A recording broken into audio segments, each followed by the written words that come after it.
Thank you so much for staying with us. You're still watching The Daybreak with me, Dirisa Muwonge. Thank you so much from wherever you are watching us from.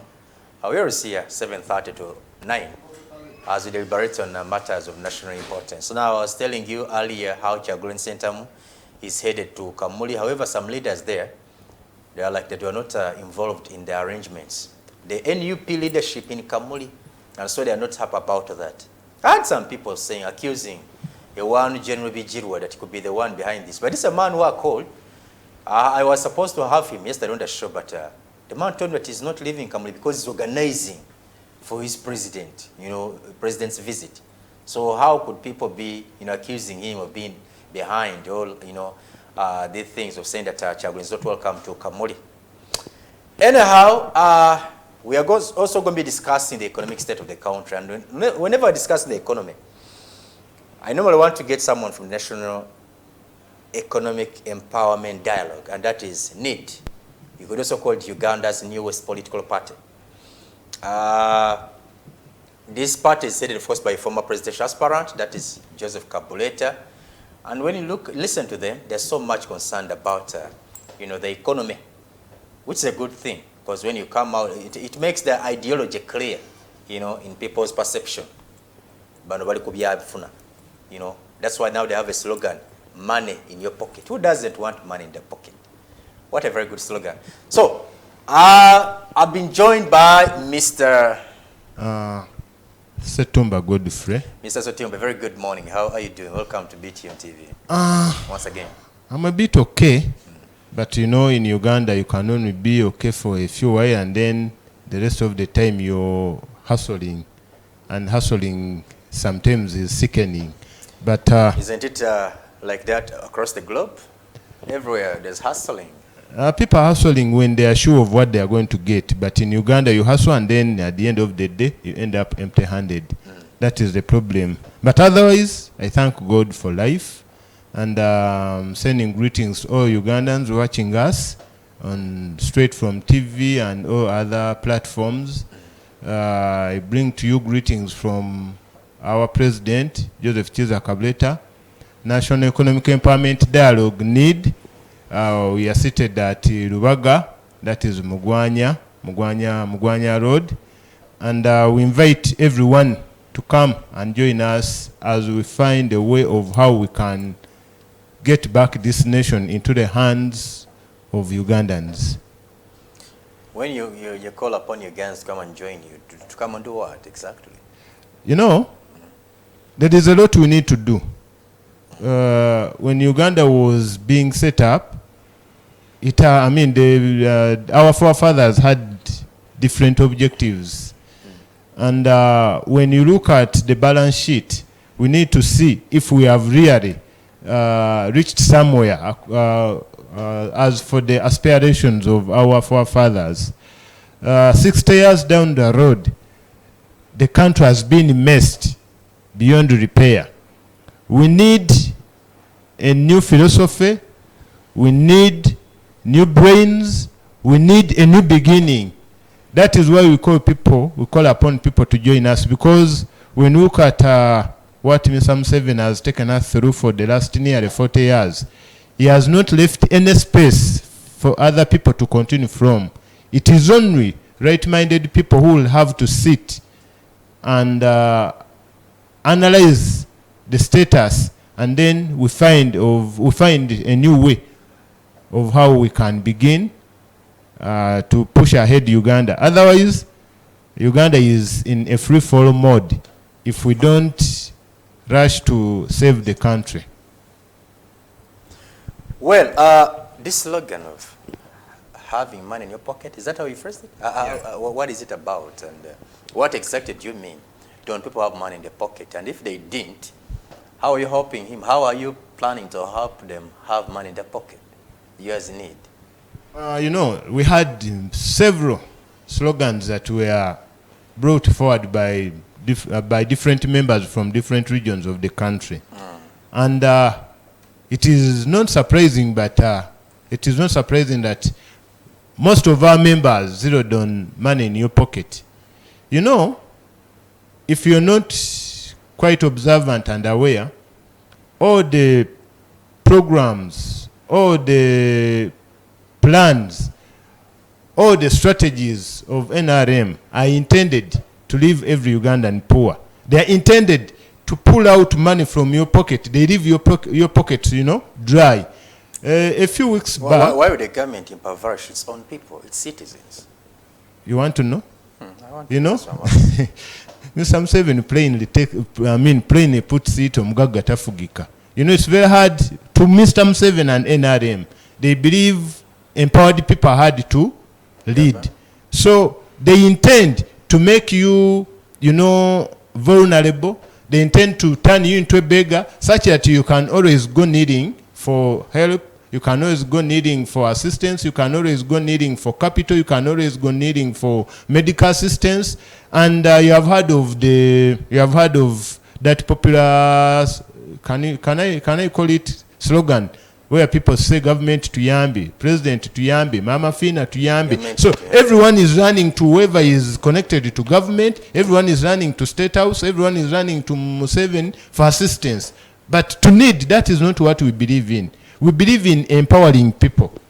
It is better to work with empowered people because empowered people can always be partners in development. Other than when you make people poor and they are left to be, you know, and they are left to be beggars, you suffer that burden of managing such a poor population. May look at you as sounding unfair when you make such a statement. The government is impoverishing its own people when the same government has come up with initiatives that are meant to alleviate poverty. Initiatives like the current Pastor Women model, the Myoga, the Ntandikwa, Prosperity for All these are initiatives that the government has come up with to alleviate poverty.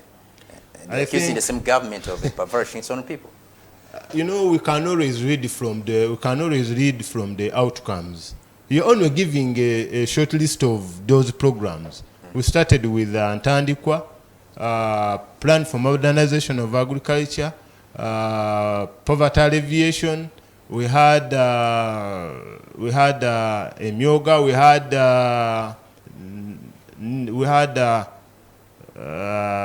Operation Wealth Creation. In the north, they had Nusaf 1 up to 4. Karamoja had its own fund. We had the Youth Livelihood Fund. We had the women, the elderly. Name it. There are several. You just can't complete the list. But anyway, let's go back to the drawing board. How many people whose lives have changed because of such programs? Because we need to look at the results. Maybe let's zero it to a small collection like a village. How many people from your village have improved and they are rich and they are well off because of these programs?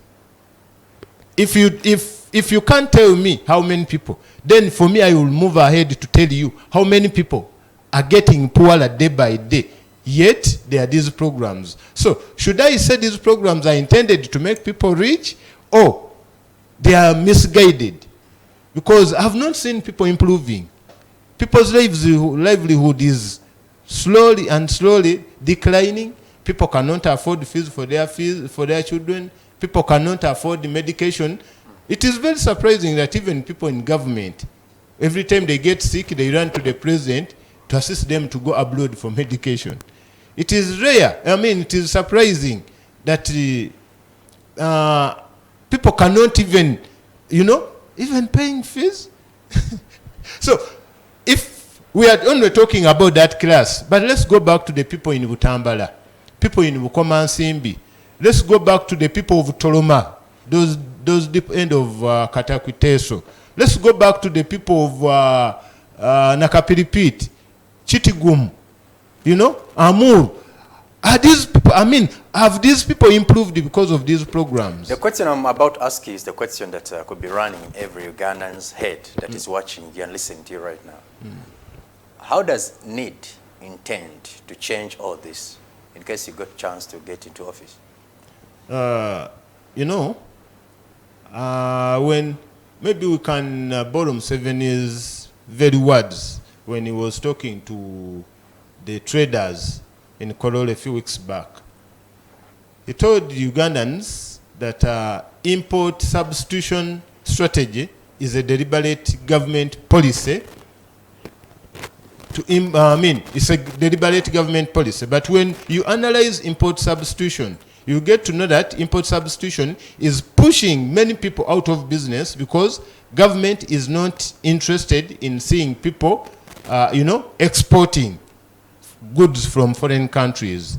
So they are pushing these people to go into imports, They are pushing these people to go into imports, and that they can only get it when they put up industries, factories, and whatever. But when you look at what the government is doing, government is busy financing foreign investors as compared to local investors. Is that a bad idea? Before we go into detail of that, but is this a bad idea the president has when he was speaking to these traders? I heard one of them was like, wait, when the president suggests that, look, you guys, for us imposing taxes on you and your exports, rather on your imports, it is deliberate. Deliberate. Because actually, the president is just still shy to tell Ugandans that he's not interested in whoever is exporting goods to Uganda. Importing. Importing. He was like, you need to now to engage in production. Start up your own industries. This business of us importing used clothes, these used things, when you have the capacity, you have, created environments that is good for production, you should continue producing for yourselves. Otherwise, we are going to continue, imposing taxes on these imported things that you bring to the country. Is that a bad idea? From your perception as a political party that is, looking at revamping the economy of this country? It may not sound bad, but the practice is bad. When you look at what the government is doing, government is giving too much favors to foreign investors. When you go to all our industrial parks that are gazetted by National Investment Authority, they are all filled up by foreign investors. These foreign investors are given tax holidays, they are given free land, and they are given different assistances that are not accorded to local investors. So if you're interested in empowering your people, the indigenous, the local people, you would put up you would put up schemes that will help finance local investors. You would have a favorable tax policy that would not drain people and their business are left to collapse. But as we talk of now, different local investors, different industrialists here are failing in business because of poor government planning, poor government tax policy, and the government is, paying a deaf ear. The government is, turning its head the other side as if it's not seeing. Because in Uganda, you can only have a factory for like 5 years, and after that, you're struggling with taxes. Then as you're moving towards like 8 to 10 years, the factory is collapsing. So is that what you want to see? Because it takes nationals to develop the country. Because if one industrialist is empowered and is a Ugandan, that person is not going to take away the profits, to repatriate the profits. But as we talk of now, all our foreign investors, they are only making money here, and they take all the profits, and these profits that don't they have policies against profit repatriation in this country? We need a clear policy about that. And it's not only taking profits, but they are taking our forex. And the struggle we have with the dollar and the pound. The government's argument in according these incentives to only foreign investors. Doesn't it make sense to you? Because they want to attract Should these incentives should these incentives be very appeasing to foreign investors, and they are straining and they are straining the nationals? Because why should you appease foreigners and then you leave your nationals crying? Who is Museveni serving? Someone was telling me that also locals are entitled to this. If you have a certain amount of money, then you qualify for such incentives. What I'm not sure of is that government can allocate you free land, but about the tax holiday here. Okay, why should the government allocate free land to foreign investors and fail to allocate land to a local investor. And then when we go back to what happened during COVID, there was a fund that was supposed to, the COVID Recovery Fund? COVID Recovery Fund. I've been talking to some and traders money, and they're saying that they never benefited from that fund. I wonder who took that money. I don't know anyone who benefited. And that money disappeared in the corridors. So is that government really working for locals, nationals, or it is working for foreigners? Anyway, why should you make Uganda a paradise for foreigners and then make it, hell to Ugandans? Tell us now, what is NEET?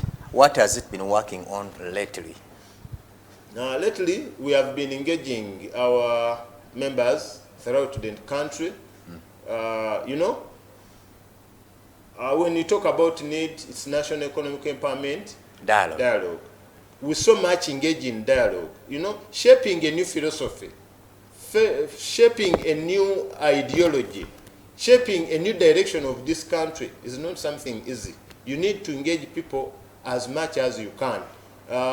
People have been used to these ideologies of UPC, DP, for the last 40 years, UPM then, which turned into movement. So, having studied these philosophies, we have come to realize that these philosophies cannot push this country ahead. We need to have a new beginning. So we need to mentor. We need to dialogue with several stakeholders to understand our way of looking at things. And then after that, we asked such members to go on and recruit other members such that we can, we can spread it throughout the country. So we have been moving up actually I've been so much in Teso, I've been in Lango, and some parts of Busoga. When I heard you talking about issues in Kamuli, there are issues in Busoga that have not been attended to. Today. There are issues in Busoga that have not been attended to. Actually, like there was Busoga complaining, if I may tell you. About what? In Busoga, NUP has only one candidate. Candidate? It has only one MP. That is Chebakutika, woman member of parliament. Is it Jinja? Nevertheless, they voted for Kyagulanyi Ssentamu. Yes, they voted. So they are asking NUP, you have been allocating different positions and, how come you have not rewarded Busoga? And it's a very shouldn't be the one saying that. You shouldn't be. Don't go there. You shouldn't be the one. In fact, even if you told me, I was trying to give you an answer. Let us stick to NEET. Because I don't expect you to say anything positive about the NUP. No. I'm not that kind of politician. What kind of politician are you? I give credit where it is due. I don't want... Let's start with the credit. Abandoned Shorty Platform, what's your perception of the NUP now? Especially now that you're from Busoga. You've been there, and that's where Kyagulanyi Ssentamu is headed.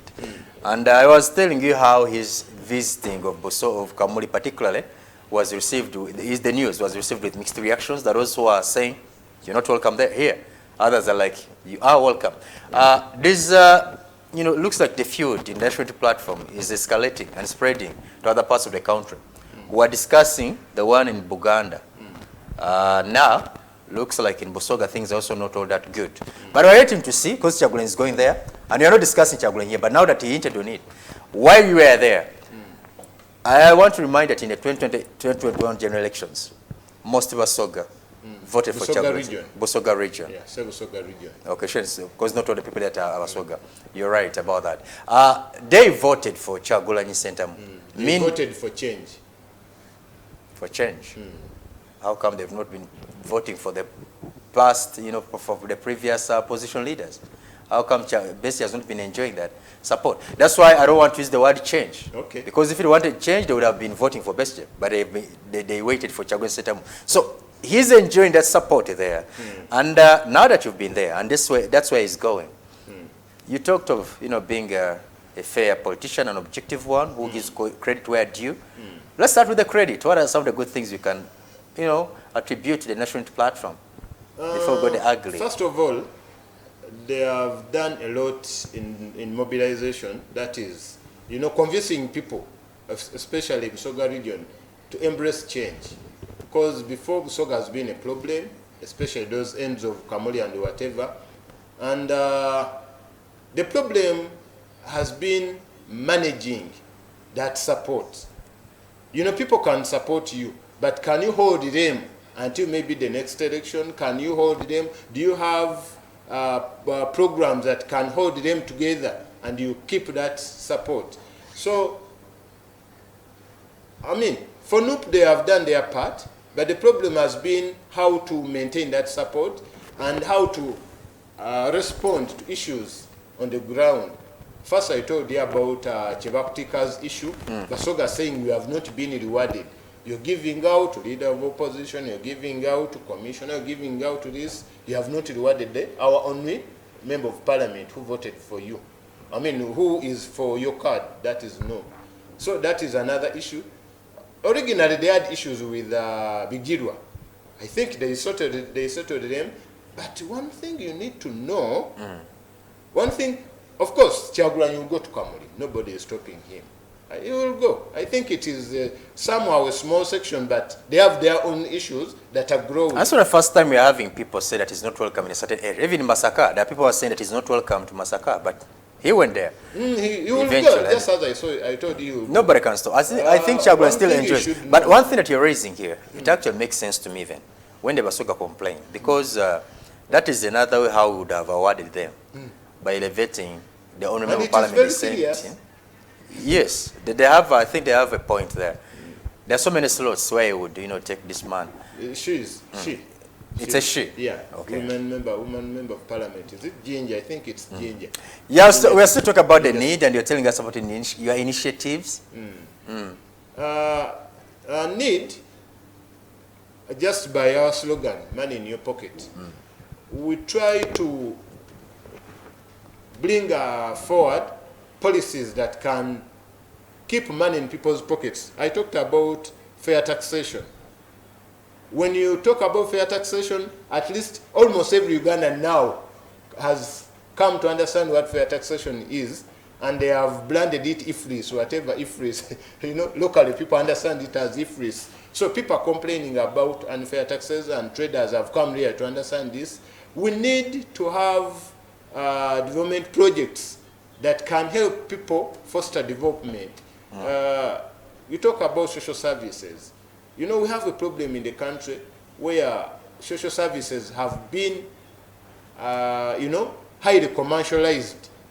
Education, health, and people are paying a lot of money to get such services. So it is upon government, maybe if it were need, we would subsidize these services. Where need be, some services would even be free, and good quality services, not just services. And when you do this, people can always have money. But the biggest thing of it is, what do you put in agriculture? Because agriculture is supposed to employ the biggest percentage of this country, whereby people are employed right from the garden up to the processing level, then as you go out, up to the exports, So the government, when you look at, we have a problem. When you look at our budgets, we are giving little to agriculture. We are giving too much to security, defense, whatever. You have a problem with that?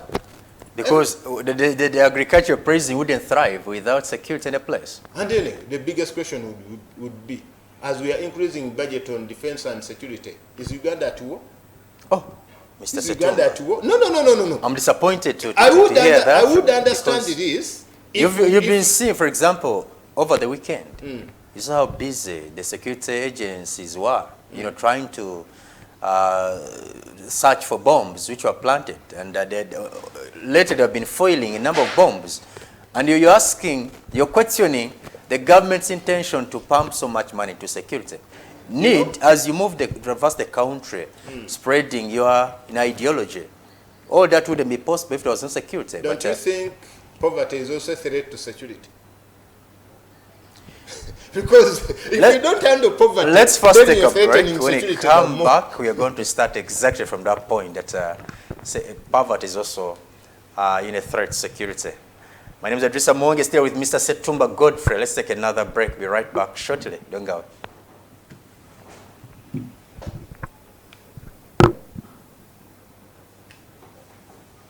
So, boom.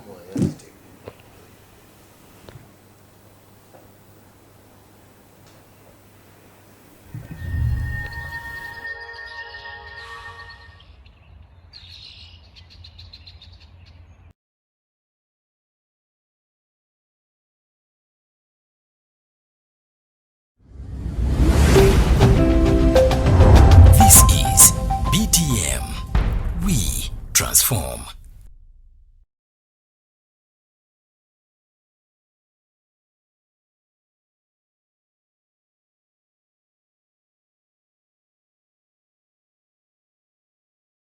Aerotech Tours and Travel Limited kye kitongole ekyakakasibwa okusaabaza abantu mu nsi ez'enjawulo omuli USA, Canada n'endala nnyingi nga tukola ne ku visa services nga employment visa, business visa, permanent residence, saako air ticketing. Era tukuyambako ku paperwork eyeetaagisibwa mu kutambula. Tulina tour packages eri aba honeymoon, school tours ne group tours. Bw'osasulako ebitundu 5 ku 10 tukuyambako n'ogenda ebweru, ezisigadde n'ozisasula ng'otuuse. Eri gwe ayagala okugenda okukolera ebweru tukufunira omulimu mu nsi ez'enjawulo. Tulina emmotoka ezitwala abantu ku airport ate n'okubajjayo nga bavudde ebweru w'eggwanga. Tusangibwa Kampala Road ku Damaniko Plaza. Okumanya ebisingawo kuba ku nnamba zaffe ezowammanga.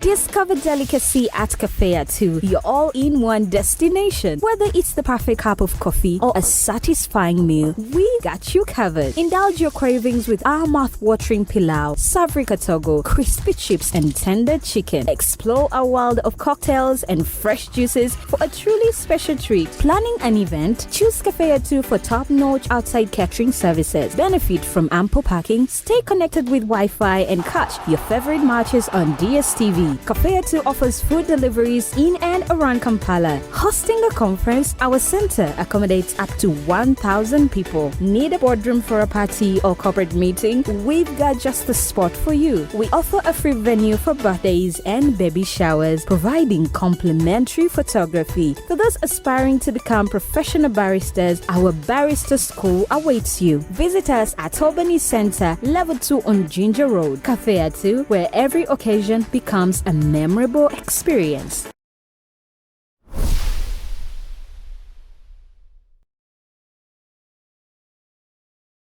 Tukwaniriza ku Spurs Tours and Travel. Oyagala visa oba bagikuma, jangu tugikugobereko. Okukosa ne passport, tukugobera ne air ticket bwe yandigyetaaze. Tukufunira emirimu mu Uganda ne Canada. Tulambuza abachakalira mu nsi z'ebweru ne mu Uganda ne tubabuukingira nawo okusula. Tuyina emmotoka ezirambuza ez'emikolo ng'embaga n'eziwerekera abakungu. Tupikinga n'abandyetaaze okutambuza okuva ku airport. Tusange ku Access Building, Rubaga Road, Level 1, Room 515 oba tukubireko.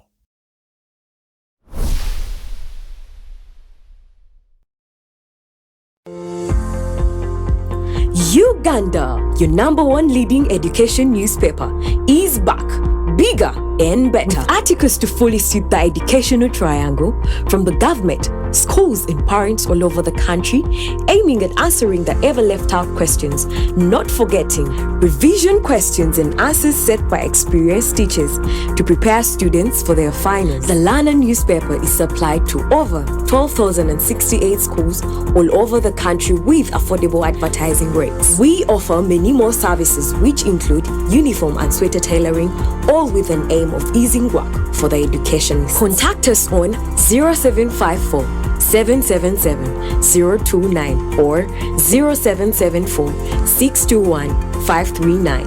Email us on info@lananews.com or visit our website at www.lananews.com. You can also visit our offices at City Center Complex, Room J15, 4th floor, along Loom Street. The Lana, prioritizing education.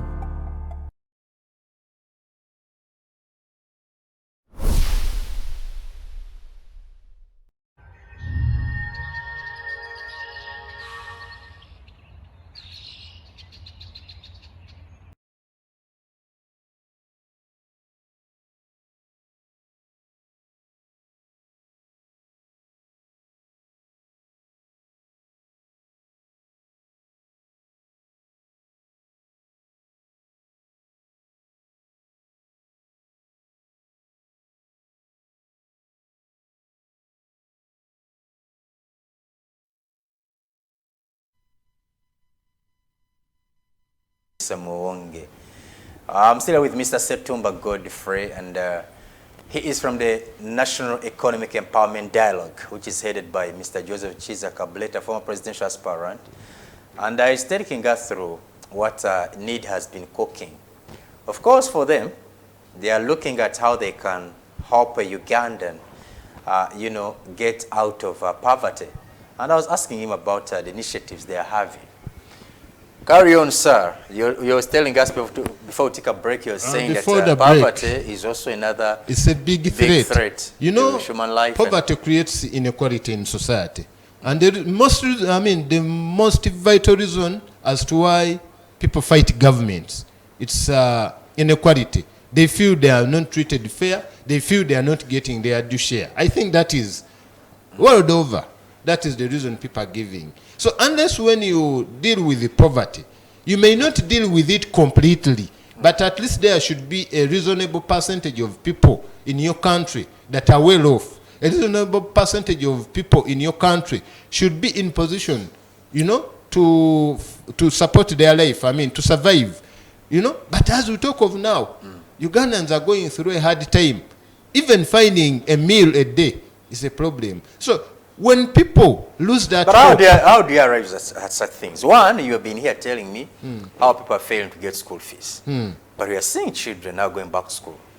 And when you talk of people who cannot afford the meal, this statistic, do you have statistics? Have you conducted any research that you can establish, lay on table the figures and tell us from an informed background, from a researched background? I may not be very abreast with the statistics right now, but there are statistics with UBOS. Because in President Museveni's as they are carrying on the census. I wanted to say this in President Museveni's voice, not because he has said this before, not in his voice, but what he's been saying, that Ugandans have plenty of food.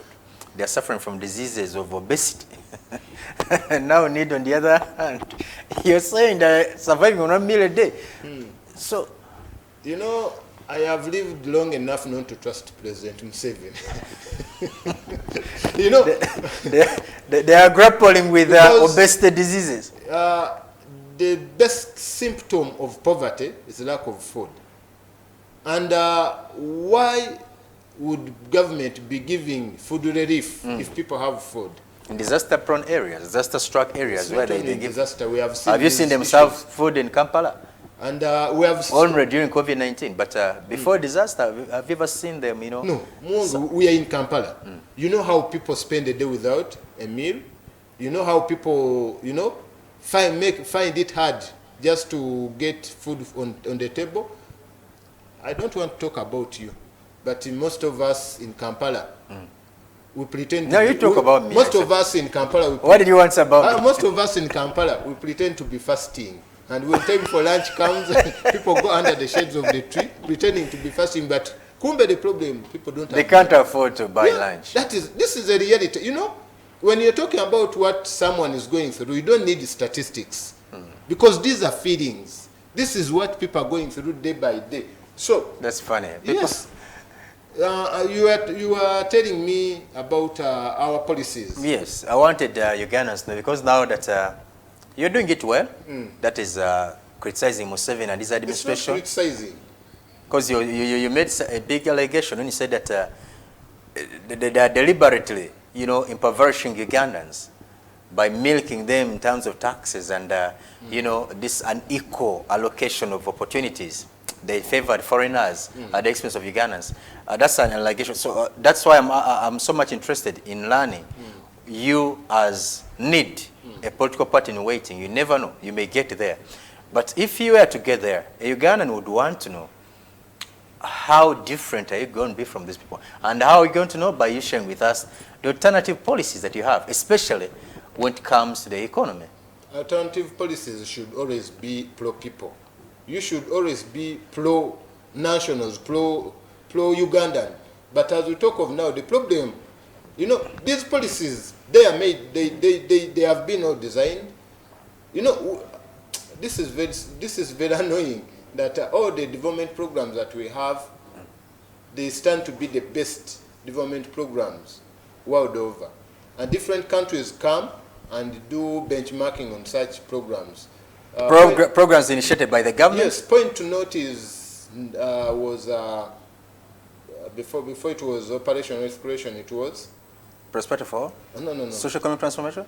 It was... I'm forgetting. Was it Uganda name? It was an abbreviation. I'm forgetting.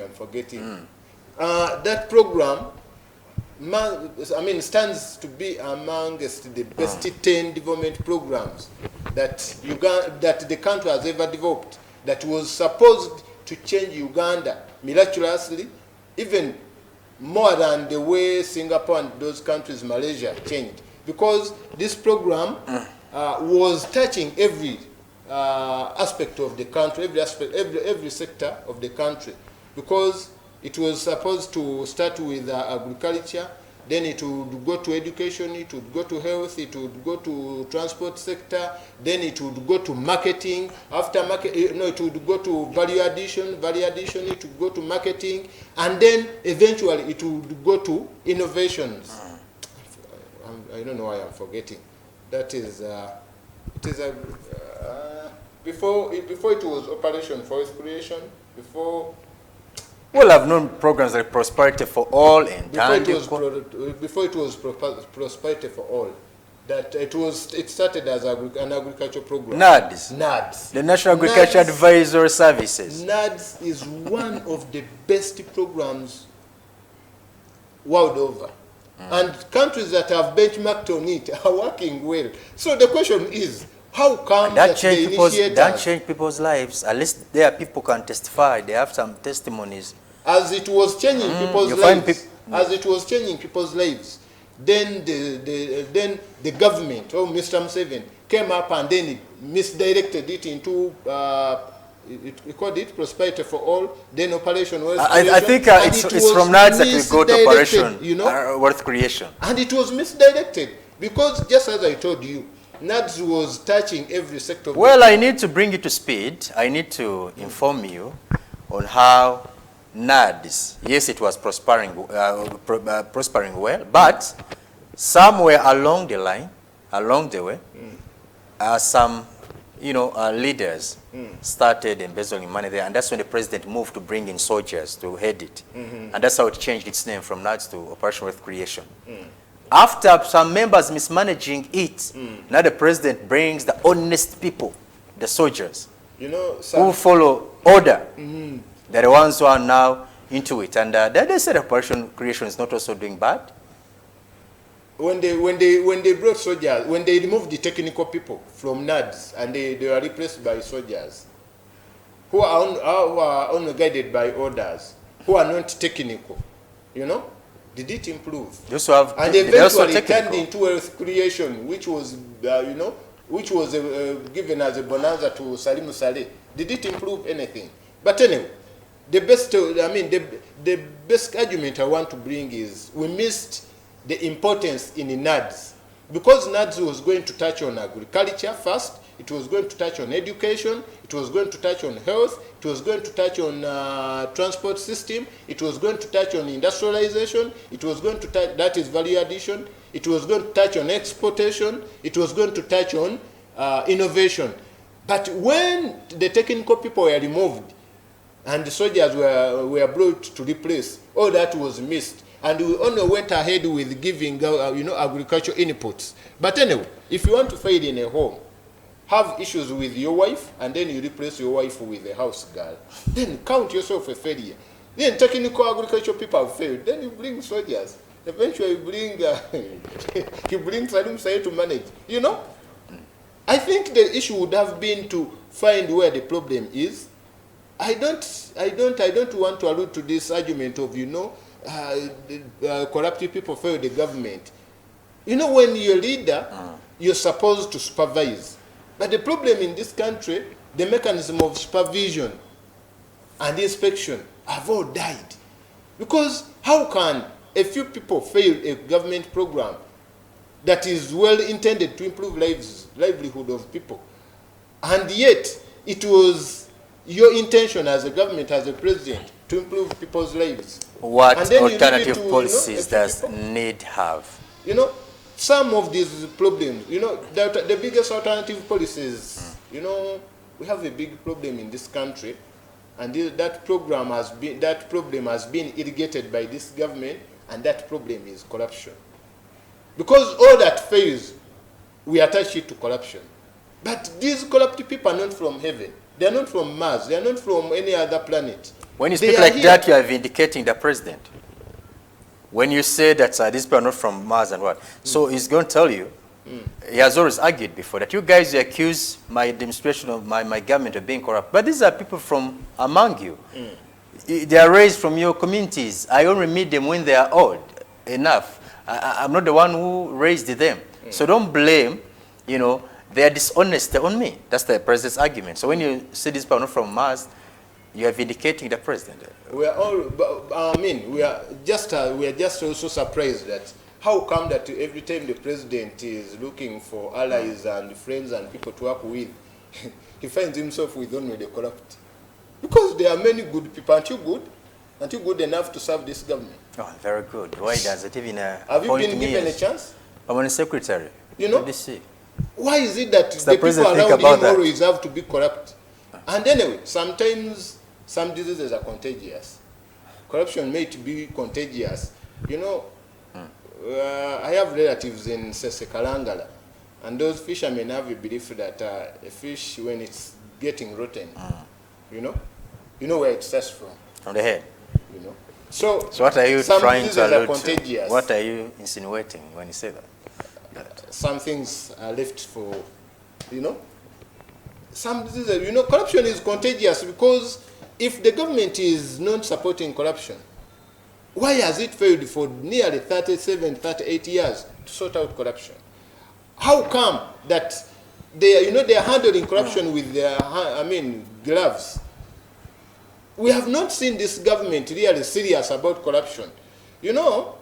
Our time is running, but also okay. I used to believe in Bet Kamya, and I was really out to support his. The current IGG. Yes, her policy of. You used it too. Yes. You don't get proud of her now.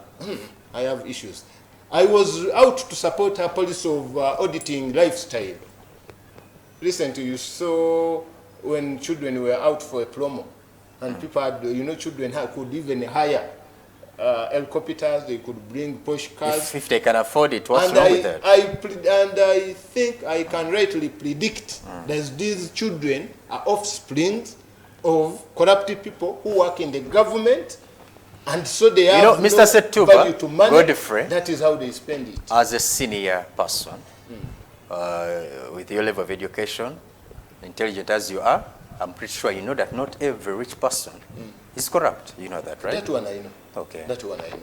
So. And I have seen so many people have worked hard for their money. I can't stand here and tell you. There are guys who have amassed wealth, through legitimate channels. And so we should have a problem. We shouldn't have a problem when they're enjoying their money with their families. Like in such a case, I was hearing about that man, the son to sometimes that kid. The way you make money also people need to know. I grew up in Butambala and we used to know the rich people where, we are dealing in coffee. You just said something that I read about before I came on air. And it's funny. You just said that the way you make money, people need to know. Yes. How come you're not interested in how somebody becomes poor? How people, Yes, when you get money, people want to know you made that money what? How come you're not interested in knowing how the other person's poor? Someone is a motivational speaker and he was, raising this. It's like... I hate motivational speakers. Someone, I was reading somewhere, one was having a neighbor had written about a book, how to get out of poverty. And that very person was looking out for money, money to launch the book. So the person told that person, please read the book. And maybe before are we about to sign out? No. Actually, we're left with 10 minutes, but I wanted to hear your thoughts on the national budget 2024-2025. Remember, the current fiscal year is about to come to an end. We're just left with a few days. Okay. Yeah. What are your perceptions on the budget that is being drafted now? Fellow Ugandans, our financial year is about to end. That is a few days. That is come June. We are going into another financial year. That is 2024-2025. But that budget that was for 2023-2024 was 52. was it was not 52, it was 50 what? It was around 48 trillion. And we had issues financing that budget. And the Uganda Revenue Authority was meant to correct 29 trillions in that budget, and it managed to correct only 23 trillions, having a shortfall of 11 trillion that was failed to be realized. They could not find that money. Reason, Ugandans are getting poorer, businesses are not doing well, almost every sector of the country is not doing well. So that is why you have seen most roads have not been done, they have not been repaired. Health facilities are very appalling. Different sub-counties that were promised secondary schools were not given, and many government promises were not honored because there was a shortfall. And even our foreign, financiers, those who give us aid, those who give us donations, are pulling out. So when this week, when the parliament was passing the budget, because before the budget is read to the nation, parliament has to, it is like a bill. They pass that bill to approve the parliament. So parliament approved the budget. I think every Ghana knows that yes. now. But there are several fundamental, events that took place on that day that Ugandans need to know. The budget originally that was drafted was for 52 trillion. That was by morning. When it came towards, lunch, the budget was raised to 58 trillion. Then as they were moving towards maybe midnight, that late in the night, the budget shot from 58 to 72 trillion. So the basic question here Ugandans should ask, if Uganda can fail to manage, if Uganda can fail to finance a budget of 50 trillion, that is the last financial year, how come that you're raising the budget to 72 trillion, yet you fail to finance, the smallest, and then you're shooting it nearly. You're saying that is not attainable? Is there anything that has improved in our economy? If, URA failed to raise 11 trillion to hit their target. With the introduction of EFRIS now, there is no way they can fail to hit their target. Actually, you're just proving to my belief that EFRIS is here to drain. But the argument is that we've had a number of tax evaders in this country, very many of them. Now that the URA is going to be getting to them, nabbing them, so nobody's going to be escaping tax, and so it's going to be easy for us, for them to hit the target. To a tax collector who is given a target, that is what he believes, that is his mentality. But to a taxpayer who goes through thick and thin to find money, he knows what he's going through, and he knows how many people's businesses have collapsed. So I was telling you, the shooting of our national budget from 52 to 72 trillion is unrealistic. More so when our economy is performing poorly. More so when our financiers, people give us aid, people give us donations, are pulling out. That shooting still has a lot to dissect, because the biggest percentage of this budget is going to finance our national debt. Not only even paying, but it is going to finance, interest on the debts Ugandans have borrowed. As we stand of now, Mr. Museveni every minute spends, 2.5 million, 1.5 million every minute, whereby it takes him to 2.6 billion every day. So this biggest budget that we are drafting, and it is yet to be, and it is about to be read, the biggest percentage of it all where does the president spend that money on? On what does he spend that money on? I don't know how expensive his onions are. I don't know where he buys his commodities. I think you're exaggerating things here. No, this is allocated in the budget. Yes, but who tells you that all this money he spends it on himself? He doesn't spend it on himself. Maybe according to this budget, I may help you why it had to shoot from here. The president is always given, they call it a discretionary budget.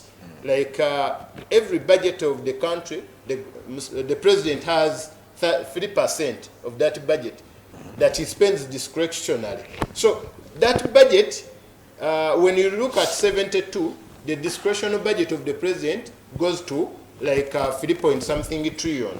And he uses that money to give to the people that we are, people that the parliament refuses to give money, like the Rubowa project, like Amina in Atiak,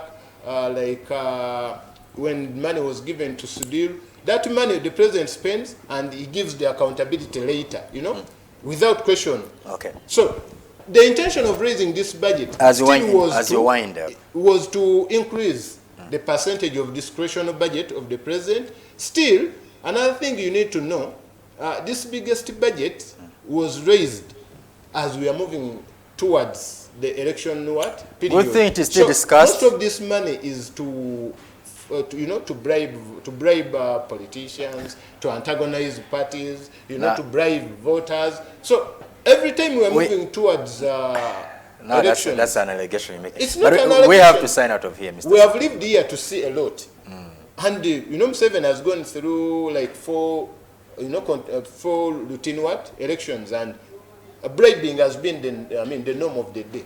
So this budget is really unrealistic, and Ugandans, be ready to go through the hardest time of your lives, because traders, business is not performing, agriculture is not performing, everything is expensive, funders are pulling out, we have issues with foreign agencies, and yet the budget is shooting. You can't move from 52 to 72. This is very unrealistic. And anyway, for Uganda Revenue Authority, can you try to meditate to understand that people don't only want to pay tax, but the problem, people don't have the money. They are and just we have not done anything to widen the tax base. They are not the ones who actually set these taxes. No, they just don't set these taxes. The problem is with the parliament, I know. But even the tax collector has his own mentality. He believes that people don't want to pay tax. But even then, a small percentage of people that are paying taxes thank you so cannot manage to sustain the country. We need to widen the tax base. I thank you so much, Mr. Setumba. Our time is fast spent. Thank you so much for finding time to be with us here on the Daybreak. Thank you so much, our dear viewers who have moved with us since 7:30 till this time of the hour when we want to sign out. Thank you so much for giving us company. From me and the team, we wish you a blessed day. Be sure to catch us tomorrow at the same time, same station. God bless you. Goodbye for now, and see you then.